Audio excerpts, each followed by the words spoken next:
Bem-vindos de volta, meu povo. Vamos seguir na batalha para aprender um pouco mais de língua portuguesa e parar de dizer que língua portuguesa é difícil. A gente vai estudar até que ela se torne fácil.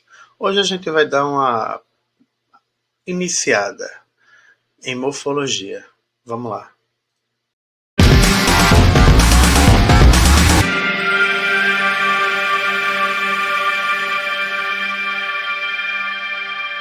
Largamos!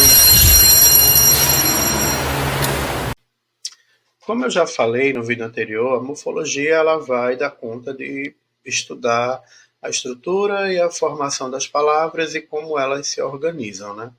Então, quando a gente vai estudar morfologia, eu preciso a partir de agora que vocês guardem determinados conjunto de palavras, um determinado vocabulário, determinados instrumentos para a gente estudar essa área da língua portuguesa, né? Então a gente vai ter um conjunto de palavras próprias, a gente vai falar de prefixo, sufixo, né? Vai surgir um monte de nomes novos, mas eu peço que vocês tenham calma. Tenham calma, atentem para a função da coisa e aí o nome ele vem junto. Calma. E sempre que tiver uma dúvida, dá uma voltadinha, revê, escuta de novo, para, pensa, cria uma lógica para aquele nome ali e vai dar certo. Tá bom? Vai dar certo. Então, como eu já estava falando, né, como eu já vinha dizendo, a morfologia ela pegando assim a origem da palavra, né, morfo quer dizer forma, e logia é estudo. Então é o estudo da forma. E ela vai estudar a estrutura e a formação das palavras e a sua classificação. A classificação a gente vai chamar de classe de palavras ou de classes gramaticais, tá? Classe de palavras e classes gramaticais, eita, eu me enrolando, são as mesmas coisas, é a mesma coisa. Classe de palavras, classe gramatical, a mesma coisa. Só para vocês irem lembrando. Então, morfologia, estudo da forma, estuda a estrutura e formação das palavras e a classificação delas. Nesse vídeo de hoje, eu vou falar sobre estrutura e formação das palavras. É quando a gente vai estudar morfologia e vai estudar essa parte de estrutura e formação das palavras, a gente vai começar a pegar a palavra e o que a gente chama de decompor, decupar, pegar a palavra e partir é, em pequenos fragmentos. Quando a gente estava estudando fonética e fonologia, a gente estudou ali, né, as palavras de acordo com o som de cada uma das letras, depois em sílabas, depois em sílabas tônicas. Aqui a gente também vai separar, partir a palavra em pedaços. Só que agora a gente vai partir em outros tipos de pedaços, em pedaços que se juntam para formar uma palavra. E aí não é necessariamente letra, né, não é necessariamente uma sílaba, são pedaços de palavras que são portadores de algum sentido, ou seja, esses pedacinhos de palavras vão ter algum significado e vão ajudar a construir uma nova palavra, certo? Ou a partir de uma palavra que já existe, ou criando uma nova palavra, certo? Mas sempre leve em consideração isso, pedaços de palavras que se juntam para formar palavras. E esses pedacinhos de palavras, eles podem ter vários nomes. A gente vai ter os radicais, né? A gente vai ter os afixos, as desinências, as vogais temáticas, as consoantes de ligação e as vogais de ligação, certo? Então, esses pedacinhos de palavras, que às vezes vão ser uma sílaba, às vezes vai ser um pedacinho maior de uma palavra, às vezes vai ser até uma palavra inteira, às vezes vai ser só uma letra, certo? Tudo isso daí tem um nomezinho. Pode ser um radical, um afixo, uma desinência, uma vogal temática, uma consoante ou uma vogal de ligação. Tá? A gente explica um pouquinho o que significa cada um desses aqui, mais uma vez. Calma o coração, não precisa ficar focando nos nomes dessas coisas agora. O importante é a gente entender o processo, como é que as coisas acontecem. Calma. Então vamos entender o que significa cada um desses nomes que eu falei aqui. O radical, ela é um pedaço da palavra, né? É aquela parte primordial da palavra, é a parte que dá origem a outras palavras, certo? O radical vai ser aquele pedaço que guarda consigo, né? Guarda nele o significado primordial, original, significado primeiro da palavra. É tipo assim, ó, gente. Eita, bati no microfone. É tipo assim, quando eu falo assim, padaria. Esse pá, esse pedacinho aí, ele me leva à palavra pão. Então já me ligo que padaria tem alguma coisa relacionada a pão. Óbvio que a gente já sabe, né? Mas vamos lá, vamos falar de coisas relacionadas à saúde. Um exemplo. A gente aprendeu que rino quer dizer nariz, né?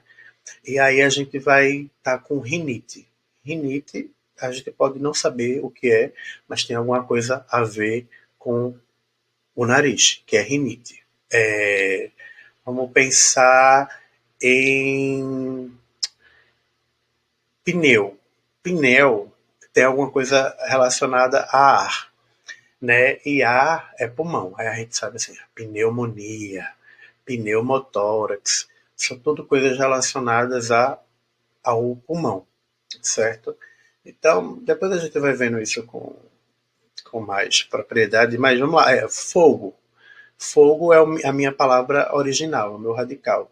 Aí a partir dela eu vou formar outras palavras, como fogueira, fogaréu, fogos, certo? Fogacho, né? Então, o radical é aquele meu pedacinho de palavra que eu posso nem saber o significado, mas eu posso parar para ele e pensar assim: essa palavra deve ter alguma relação com tal coisa, porque esse pedacinho aqui de palavra não me é estranho.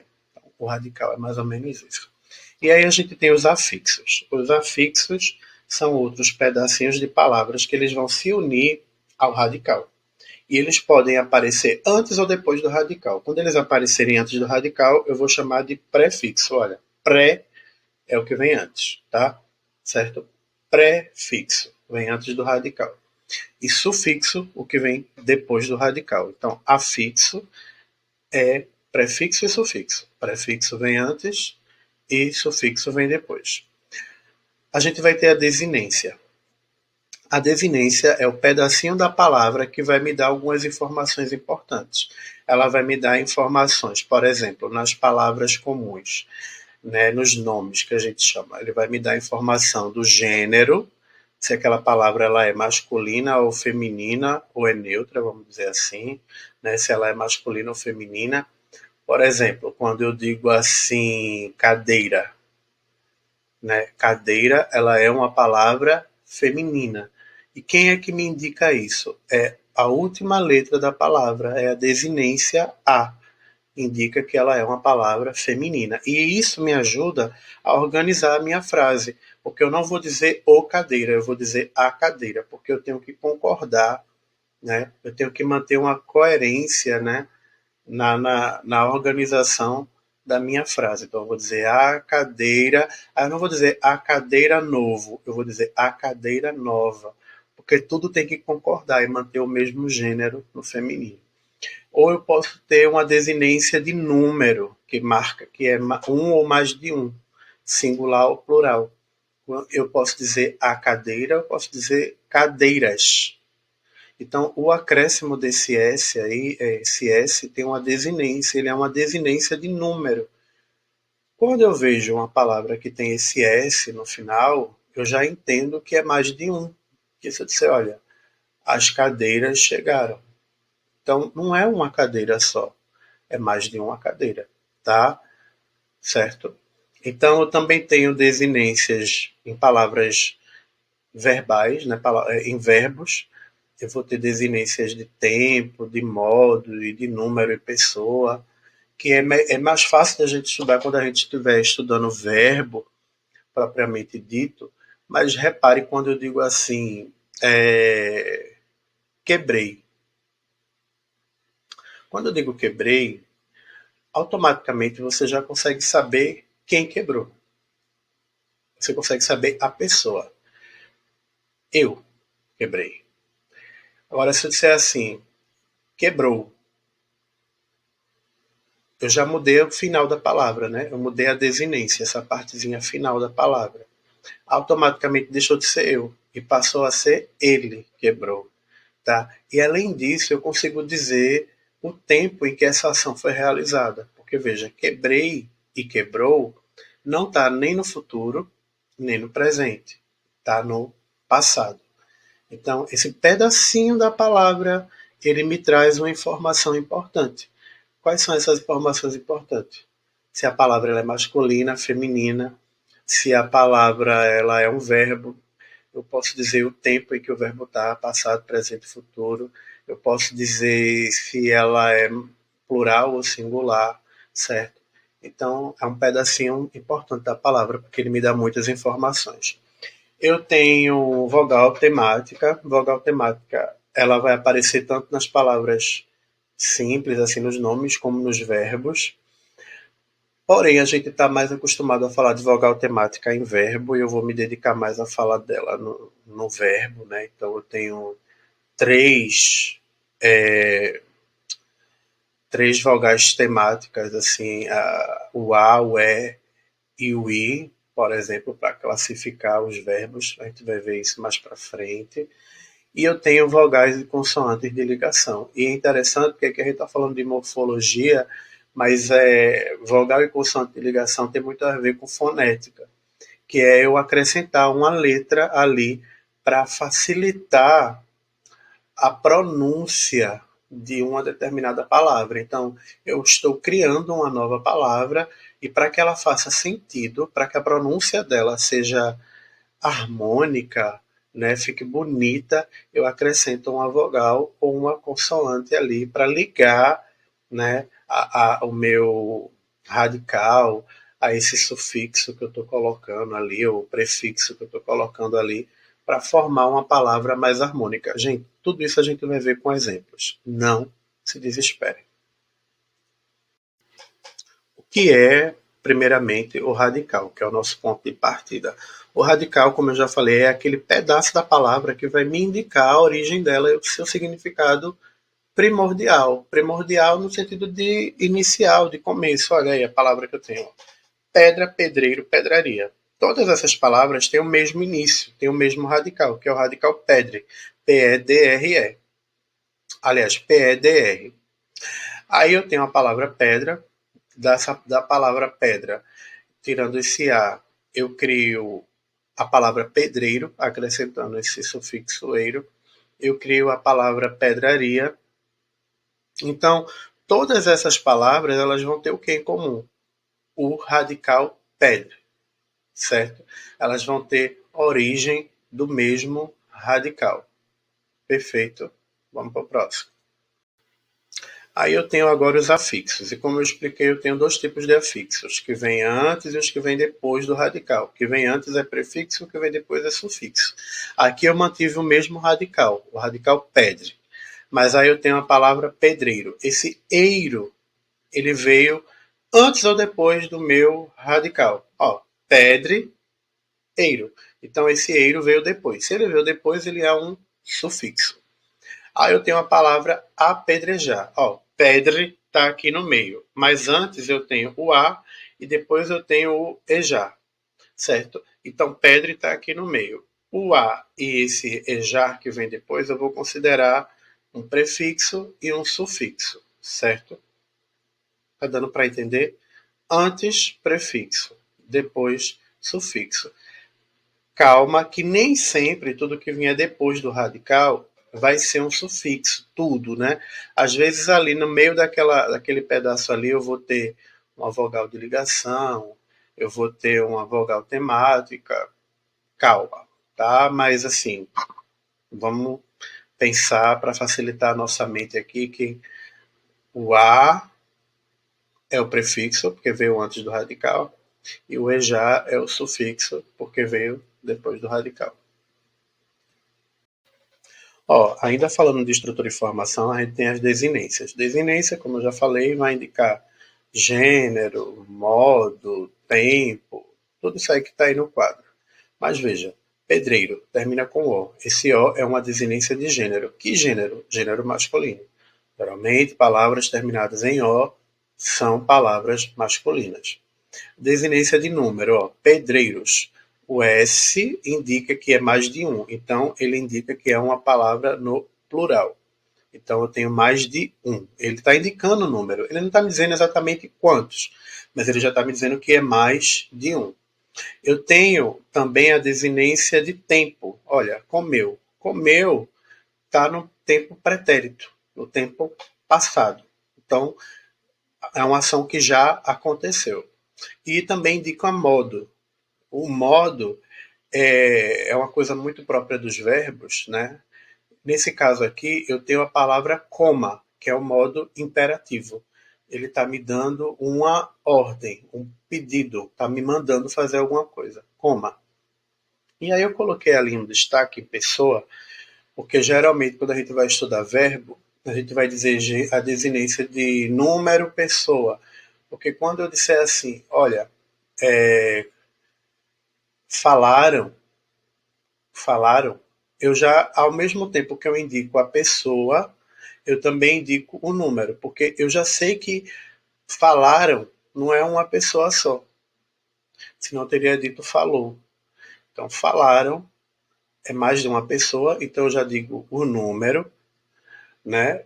E eu já indico também a pessoa do discurso, que não vai ser eu, não vai ser tu, não vai ser ele, não vai ser nós, não vai ser vós, vai ser eles. Eles falaram. Calma, que isso fica mais claro quando a gente for estudar verbo. Então vamos colocar o carro na frente dos bois. A gente só está introduzindo aqui o assunto.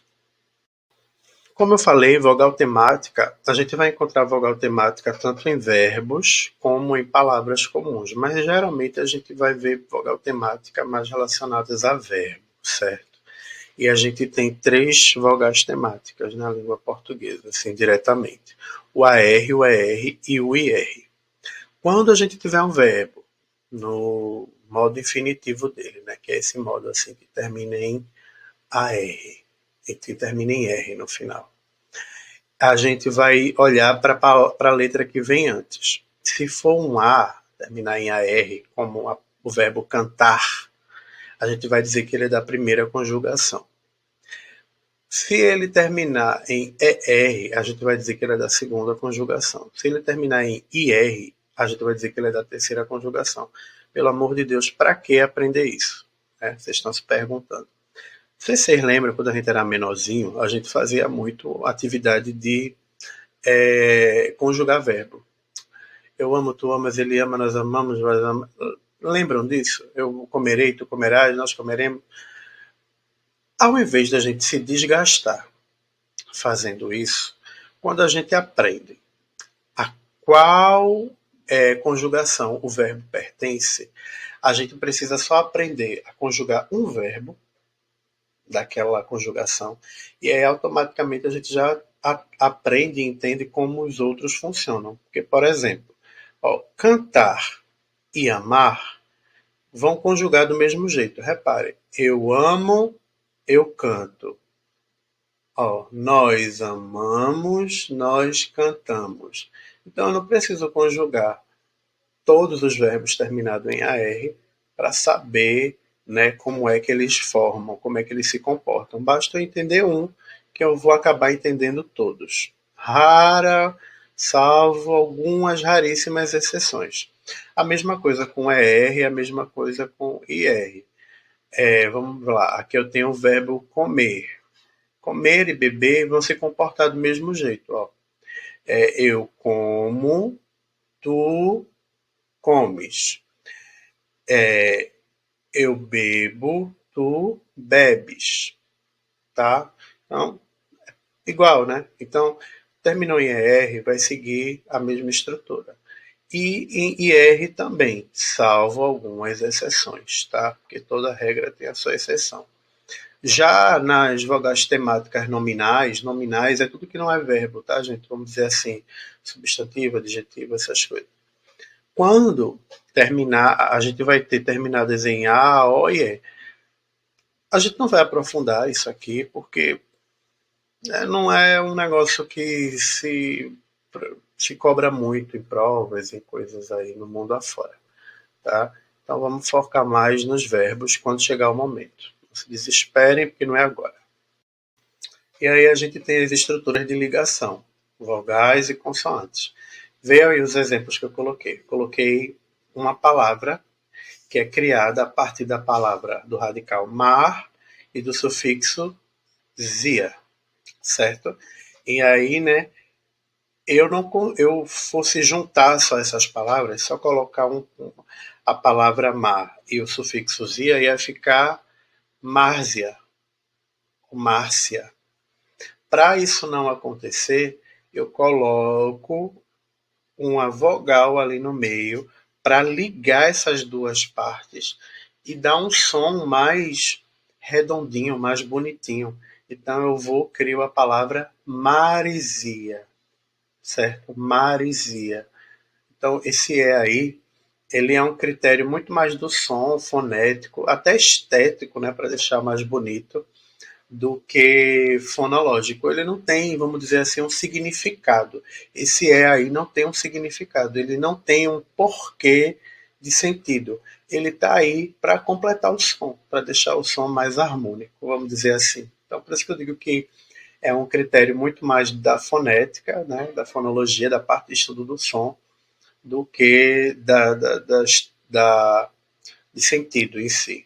E aí eu tenho também a palavra chá e o sufixo eira.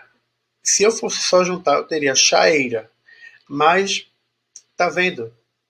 Não fica tão bonito? Aí eu vou coloco lá a consoante L, aí fica chaleira. Chaleira. Mais bonito, melhor de pronunciar, né? Mais interessante. Então, a vogal e a consoante de ligação, elas estão aí mais para isso, né? Para enfeitar, para deixar o negócio bonito, mais harmônico, mais interessante.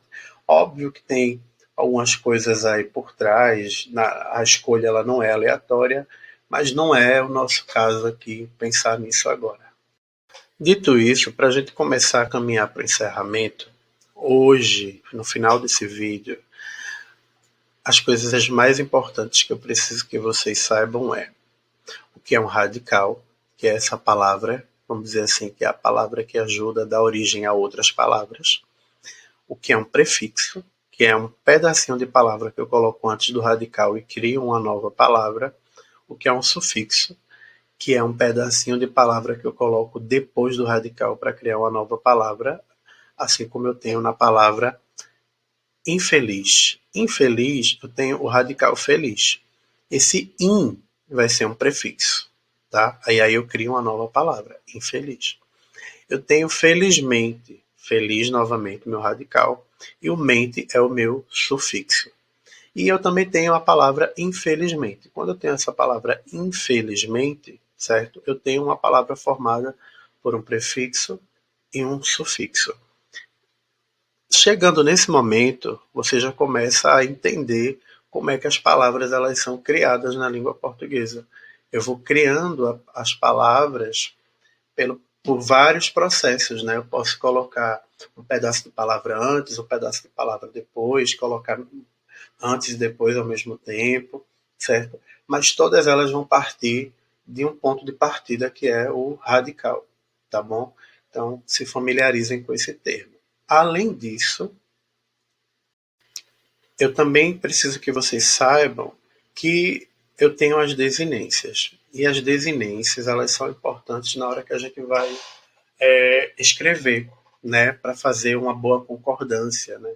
Então eu tenho desinência, as desinências mais importantes para a gente decorar, vamos dizer assim, decorar, aprender, entender, são as desinências de gênero, masculino e feminino, e a de número, né, que é o plural ou singular.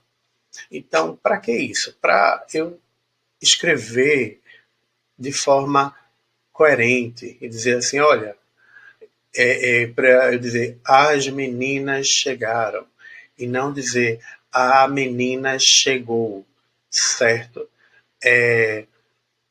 Isso vai me ajudar a escrever bem, a entender bem a concordância das coisas. Então, por exemplo, no geral, eu tenho a desinência A marcando uma palavra feminina, a desinência O marcando uma palavra masculina e o S marcando palavras no plural. Eu tenho outras, né, desinências que vão marcar plural? Tenho, mas isso em verbos, em outras situações. Vamos focar nessas daqui agora, porque aí a gente vai ter sucesso. Se eu bem conheço vocês, agora vocês estão meio desesperados, pensando assim, meu Deus, isso é muito difícil, é complicado demais de entender. Tá bom, português não é a coisa mais fácil do mundo, eu tenho que admitir. Mas também não é nenhum bicho de sete cabeças. A gente consegue aprender. O negócio é ter um pouquinho de calma, parar e refletir sobre as palavras, o que a gente vai falando aqui nas aulas e em sala de aula. O que não pode acontecer é vocês ficarem estudando assim, como se vocês estivessem ouvindo uma história de Niná, né? Eu só falando, falando, falando, vocês ouvindo assim, balançando a cabeça e fazendo barulhos de vaca. Não. Façam um estudo ativo. Escutem, leiam, pesquisem, vejam outros vídeos, tirem dúvidas, me perguntem, sabe? Conversem com os colegas, porque isso ajuda a entrar na mente de vocês.